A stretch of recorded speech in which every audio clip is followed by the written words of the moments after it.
So I want to talk about functional training, and everybody uses the term functional. And you want to look at your training and decide, is it actually functional? You also have to look at your goals, right? If you are training to be a competitive weightlifter, obviously you're going to have the barbell in your hands more often and you're going to train explosiveness more often.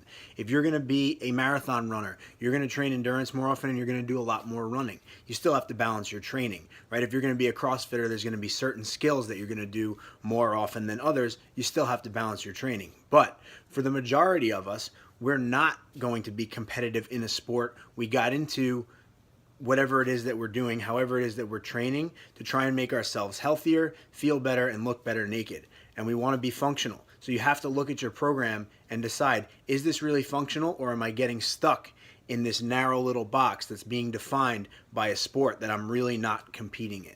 So I think what you're seeing now in CrossFit at regionals and in the open is that CrossFit is being aware of the impact that they're having. They got people out of the Globo gym. They got people out of the dance studios and things like that and started saying, no, you need to train functionally, and this is how you're going to do that. And they made great steps getting people off of machines and not sitting down and using free weights and things like that, right? But you notice CrossFit put a lot of barbell stuff in the games, in the open, in regionals. Even though people aren't competitive there, they're starting to do that, and Olympic lifting is becoming that much more popular. So I think CrossFit realizes they have a responsibility to these people. They said our training is functional, and they're saying, okay, maybe we need to get away from the barbell a little bit and start putting those carries in there, those dumbbells in there, that unilateral work in there, and start noticing that the trend is going to follow what they program for the sport and for competition. And that's why you're seeing what you're seeing at that level right now. So for those of us who aren't competing in a sport and we're just training for general health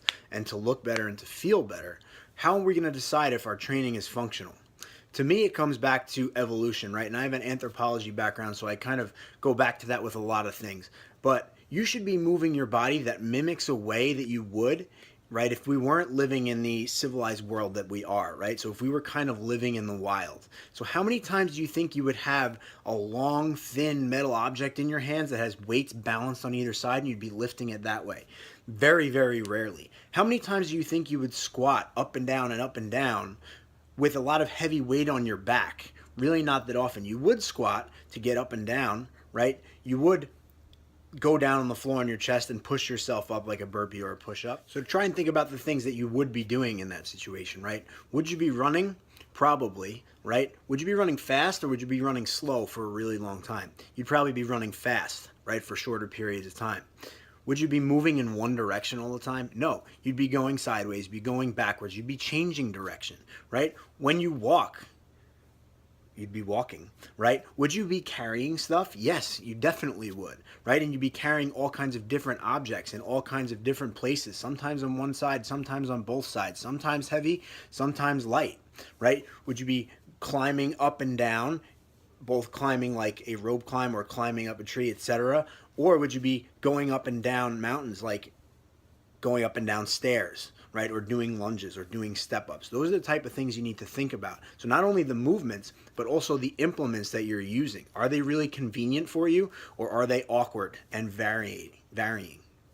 And I'm definitely not knocking barbell work, right? I'm definitely not knocking the Olympic lifts. I love them. I love doing them. I love coaching them, right? And the barbell and the dumbbell essentially are designed to allow us to lift more weight, which will allow us to get stronger, right? And it's important to do those things as well. But you don't want to get stuck with those things, right?